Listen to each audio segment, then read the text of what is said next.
That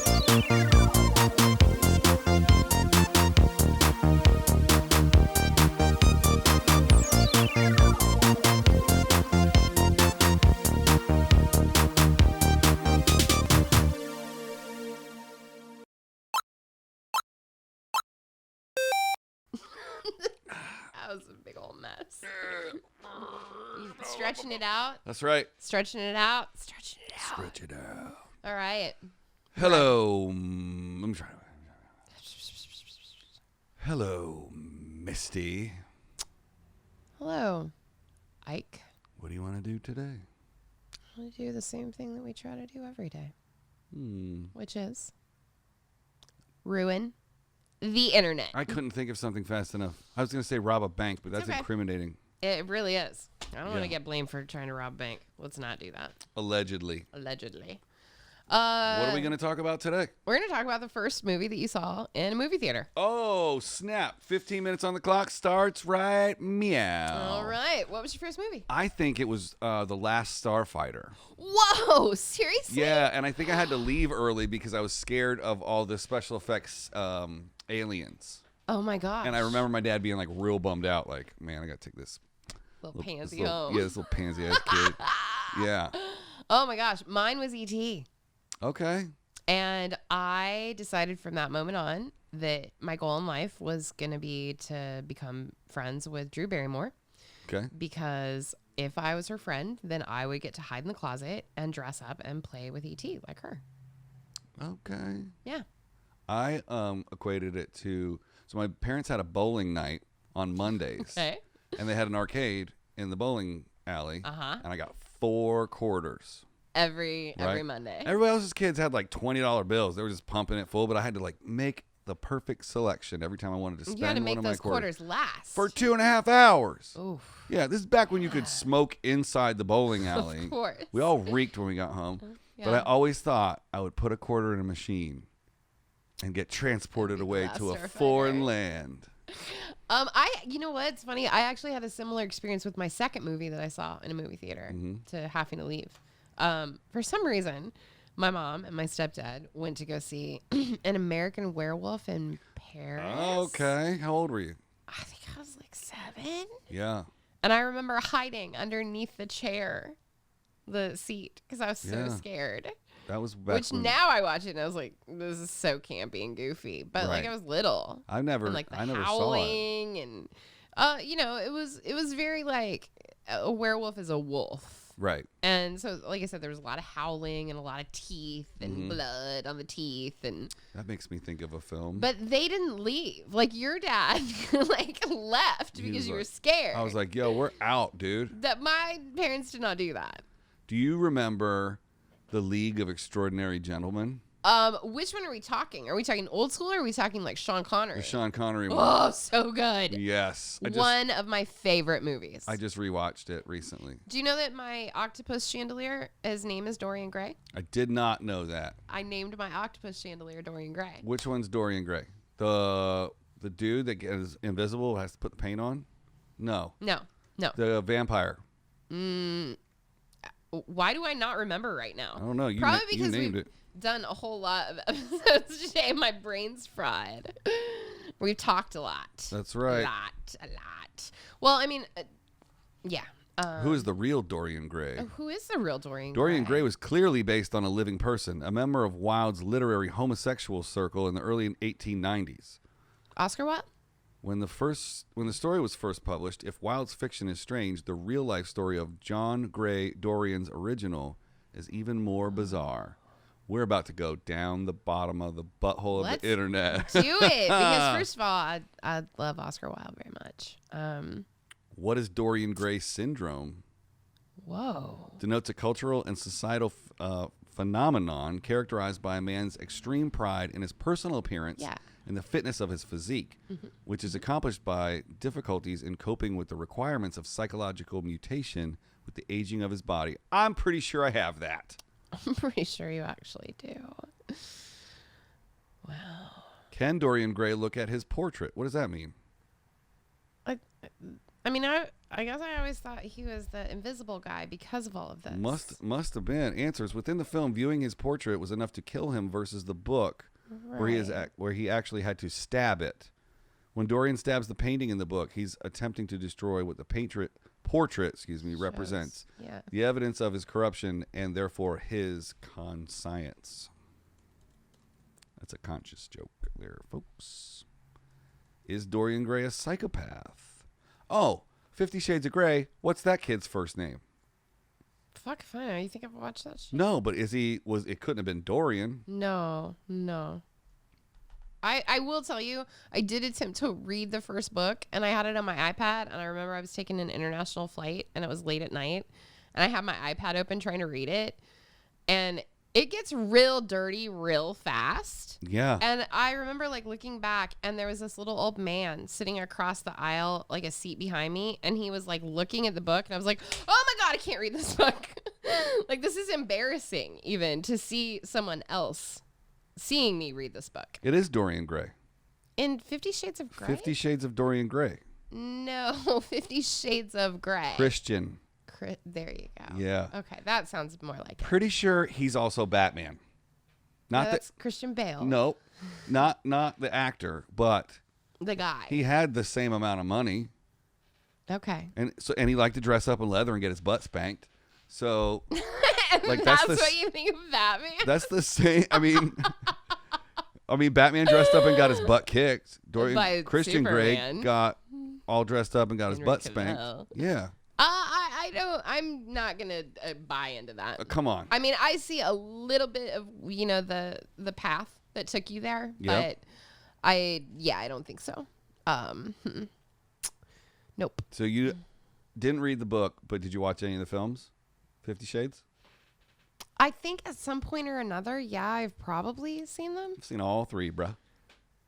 You had a girlfriend that was super into that. Nope, saw them by myself. Really? Okay, saw one with a girlfriend. I need to ask what spurred you to want to watch those by yourself. First of all, they're not nearly as dirty as the movie or the book. Okay. They're like... because then you couldn't get them to pass ratings. They're actually super tame because that girl that plays the girlfriend... Right. Dakota Johnson. Right. Yeah. She's hot, but she's not like Christian Grey going to pick you out of every girl on the planet hot. She's pretty vanilla. Yeah. But maybe he likes that. Maybe he's like, you don't know anything about whips and chains. It's really weird because I've seen her act in other movies. Mm-hmm. And she's not terrible. She's one of those people that she very much plays a same character in every movie. Yeah. And here's what's weird is I've also seen him. He did this British show with Gillian Anderson, and he was a murderer, like a serial killer. And in 50 Shades of Grey, like I think that like I started to watch it and then turned it off because I was like, these two people are like have the chemistry of a wet paper sack. Yeah. Like nothing. And I just remember being very disappointed because he had great chemistry with Gillian Anderson in the miniseries or whatever that I watched. Mm-hmm. He's a really great actor. So it was kind of surprising. You know his name? Jamie Dornan? Yes. Yeah? Wow. Yeah. All right. Pulling it deep. Let's go. Let's hit his IMDb. Like Christian Grey. Let's deep. Oh no. That's a callback there. Yeah. He's very handsome. He's very handsome. But he, like I said, he was in, I can't remember the name of it. The Falls, maybe, or something like that. Let's see here. How long ago? Probably 5-8 years ago. The Fall. It's a TV series. The Fall, yeah. It's a British TV series. And it's super good. Like, I mean, he's great in it. And, of course, Gillian Anderson. She's always great. Yeah. Really? You don't think? She was once great. X-Files. That's all you have to say. It really is. But if you watch that, you'd have faith again. Speaking of X-Files, this is just, personally, I have to get this out. Are we going to talk about David Duchovny? Yes. Can we? Do you want to know what happened to... Okay, so... Please don't tell me anything terrible. No. I mean, I know he's got, like, some... So, being a white witch yourself, you know that they remade The Craft. Yes, of course. It was terrible. Okay, so you saw it. Yeah. I didn't see it. I'm not proud to say I watched it, but I did. But I worked on the promos for that film. Okay. And they didn't really want to interview him or they didn't want him in any of the the promo photography or the poster or the live action or any of that stuff. David Duchovny? Yes. Why? They just wanted the 4 witches in it. Well, yeah, because that goes along with the original promo. Yeah. So they brought him in for a 15-minute interview. Okay. And my assistant walks him behind me, and he goes, "Hey, David's here." And I was like, "Well, tell David to have a great time." I didn't know which David it was. And I got the 4 witches on a green screen. I'm trying to get them to all step at the same time. He's right there. And I'm like, "Well, tell Dave to have a good time." And he's like, "All right, Mr. Duchovny, right this way." And I was like, "No!"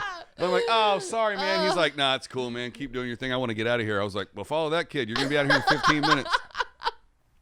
Oh. Oh my God, I love that. Boom. I love that so very, very much. Ouch. That hurts just thinking about it. Wow. How about Californication?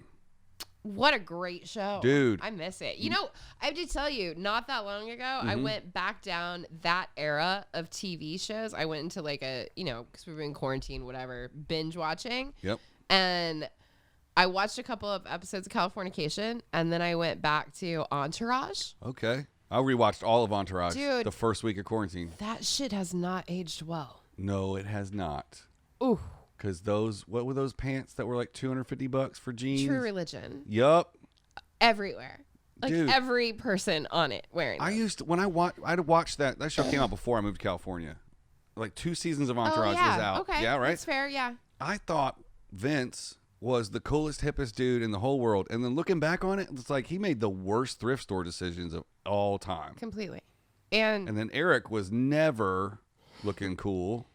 You know, he was the one that I always had a super little crush on, though, out of all of them. Dude, that girl. Like, that would be the one. What was her name? Enriquez, the one he dated on the show? Yes. It's on the tip of my tongue. Dude, that thing started in 2004. You know what really bummed me out about the movie? That it sucked. You know why it sucked? Emmanuel Chikri is her name. She is apparently much older than she gives out to be. Really? Yeah, she's not even in the top 10 cast members of that show. Well, she really wasn't on it that much. She's 44. She's a year older than I am. Right. Doesn't everybody think she's like 30? She can't be. Well, I mean, the show, yeah, we all thought she was 30 because it was that long ago. Okay. I thought for a long time I thought she was the most beautiful woman in the world. She's gorgeous. Oh my God. Stunning. And then I was intimidated because I couldn't disconnect from my head that her dad wasn't actually that millionaire mogul that played on Entourage. Right. And I was like, if I ever meet her. He probably is. Right. I mean, maybe. It all makes sense. Her actual dad is probably somebody that's also super wealthy. Let's find out. Yeah. Actually, we could do that. Do you have her pulled up? Because I do. I don't. I do. Let's see. Was there another anything She's that compared? Canadian. Ooh. Canadian, eh? Is there anything that compares to Entourage? Like in LA? Like I said, I kind of always put Californication and Entourage in the same bag together. I will say Californication has held up a lot better than Entourage did. Oh, 100%. Because David Duchovny hasn't aged a day in 100 years. No, he hasn't. The house that he lived in the last 3 seasons in Santa Monica with the pool in the middle, I filmed something there. It's so awesome. Everything in the bottom floor. So the house takes up the perimeter of the property line. Okay. So the yard is inside in a courtyard. And it's 2 stories. And everything on the bottom floor is indoor-outdoor living. Oh, so the kitchen just opens wide up. It's a lap pool that goes all the way down in the middle. And all the windows look down onto the interior of the place. I want to live there. And in the back left corner is the movie room, and instead of like closing all the things, they just have very heavy drape curtains. Oh, that's so awesome. Oh yeah, yeah, so cool. It's like a compound. Do you remember an old movie that had David Duchovny in it, and I think it was Timothy Hutton, called Playing God? Let me see the key art. Playing God. 97? Yeah, probably. There was a 2017 version. Oh, there he is, right on the cover. Playing God. David Duchovny at his best. And Timothy Hutton. Timothy Hutton, Angelina Jolie. Yeah. Michael Massey. I just remember, like, it was around the era Timothy Hutton also did Beautiful Girls. And I realized how beautiful he was. And what a great actor. And then David Duchovny, and I was like, oh, I have to see this movie. It's super dark. You know what? Arc. Beautiful Girls made me think of? Tell me. Along Came a Spider. With Ashley Judd? No. Maybe. Interesting. I don't really understand how those two are. Because it just snapped weird in my head. in Morgan Freeman, 2001. Ashley Judd. Yeah. Along Came a Spider was along with Double Jeopardy. It was a trilogy of movies. Oh, I didn't know that. Kiss the Girls. Right. Yeah. What was that chick? Wild Things. Neve Campbell. Yep. And Rebecca. Nope. Were you gonna say Denise Richards? Yes. Yeah. Ew. Dude. This episode feels like it's just all about Hollywood things that have happened to me. Pretty much. But I was at that place that you can only go with a membership in West Hollywood. Yeah. We don't even need to shout it out. But you have to pay a bajillion. I don't even know the name. That's why I'm not shouting it out. Oh, well, there's a couple. Yeah. There's a couple, 2, 3 of those. Yeah. So I'm sitting by the window prepping this job for the Super Bowl, and I'm looking across the like all the way across the restaurant, and it's a friend of mine's assistant is there. It's a Sunday. Between me and that person is Denise Richards. And I got to finish this story. Finish the story. Lightning round. Moral of the story is I looked over at my buddy's assistant so many times that she kind of looked into my eyeline and was like, "Are you staring at me, bro?" And I was like, sure she probably did. She no. probably thought you were a weirdo. Yeah. And that's the end of that story. Thanks for watching, everybody. We'll see you tomorrow.